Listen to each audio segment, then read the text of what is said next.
Hey guys, so this is an addition to my Hurler's Stone Circle Sacred Sites episode.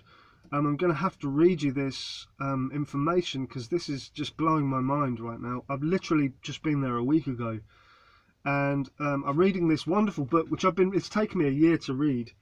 The Secret Land, Origins of Arthurian Legend and the Grail Quest. So I've just travelled from St. Michael's Mount, past Lostwithiel Castle, Ristormal Castle, up to the Hurler's Stone Circle at Bodmin Moor, been to the cheesewring, then I went over to Tintagel, and you know, I've literally just been there a week ago, and this information is now coming to me, so I feel I need to add this to the section of the Hurler's Stone Circle at Bodmin, right? So I'm going to read to you from this book. Have a listen.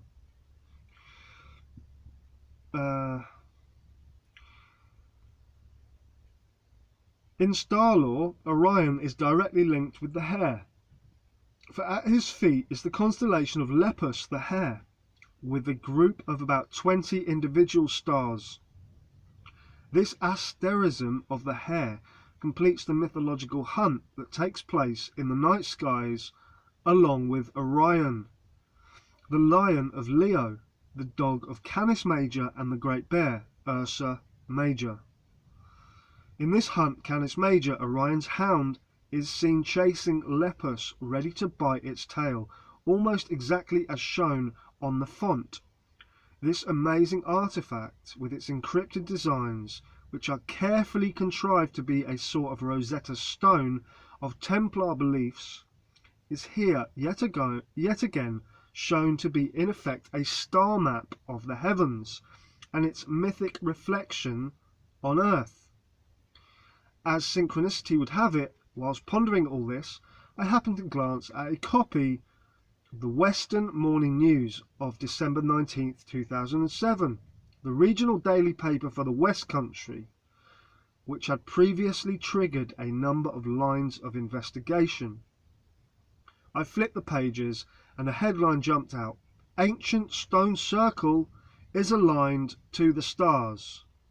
The subheading explained: Moorland Monument tracks Orion's belt to determine date of solstice. I immediately recognized the accompanying photograph. It was of the Hurlers, the 3 stone circles above the hare's head. The story ran: scientists say they may have discovered what could be one of the few ancient monuments on Earth aligned with the constellation Orion in the Cornish countryside. Researchers now believe the Hurlers on Bodmin Moor, Cornwall, were built to mirror the stars in Orion's belt, as well as aligned to the constellation to indicate the exact date of midwinter. Brian Sheen, a retired research chemist and astronomer at the Roseland Observatory near St. Austell, had found what he believed to be a remarkable correlation between the 3 stone circles and Orion. Just once a year, at midnight on the winter solstice, their north-south orientation aligns exactly with Orion's position, due south in the night sky. He went on to explain that using a computer program he could match the exact moment when the megalithic monument replicated the angle of the stars of Orion's belt, and this was at the solstice, marking the rebirth of the sun and the beginning of an entire new annual cycle. It is probably easy to imagine my reaction to this idea, for at the time I was one of the very few who knew about the Great Hare, which in stellar lore is positioned at the feet of Orion. What Brian Sheen was suggesting seemed to fit perfectly with the discovery of the hare in the landscape and the idea that what was happening on the ground was a reflection of the heavenly constellations above. The reaction from others quoted in the newspaper was not, though, quite as positive, Many dismiss the idea as ridiculous. Why should people from 3,000 or 4,000 years ago go to the trouble of building stone circles to mimic stars in the sky? But the suggestion that the hurlers represented the brightest stars in Orion, and the fact that they were built in perfect correspondence to the earthly Lepus, the hare, struck me as quite profound.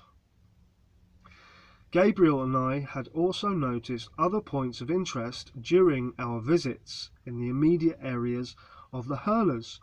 A short distance away are two tall, outlying, standing stones known as the Pipers, which mark the Paris boundary. The unusual squareness of their shape will suggest they were originally cut at some time in the distant past. It gives them a different appearance to the more rough and ready megaliths that are more commonly seen. This has led some to question whether they are prehistoric at all, while others suggested that they may be a sort of grand entrance or megalithic portal to the hallowed area containing the hurlers. On one visit, however, we noticed how they appeared to perfectly frame the great rocky sanctuary of Stowe's Hill and the cheesewring, and also that they were aligned to create a visual north-south axis leading to the sacred center. As if to emphasize this, I also spotted a large triangular pointer stone to the right of the cheesewring that had not registered before, set very close to the edge of the quarry that disfigured the hill. I think I had probably dismissed it previously as something to do with the workings there, but now it assumed an impressive prominence as though it was an important original feature on the summit of the plateau. We climbed up to examine it and realized straight away it was, as suspected, a massive megalith sunk in the earth in such a way as to angle it towards the sky. Perhaps this was why no one had apparently noticed it before, assuming it was just a naturally occurring feature. After all, we tend to expect such megaliths to be upright as a matter of course. When the eye is trained to see vertical stones, it is easy to ignore ones that lean in such a wild and rocky landscape. So this chapter goes on, but this is blowing my mind because, first of all, I'll just tell you, I noticed these stones. The pointer stone on top of the cheese ring, you can see from my video, I noticed this. Now, a week later, I'm reading this book, and this guy has told me that he's noticed this 15 years ago, and he's telling me this is a megalithic stone, which I already knew. There are also two other stones on the cliff, which I've got a photo of, which the sun rises in between these two stones, which I witnessed for myself. So there is much more to be discovered at these sites if you pay attention and if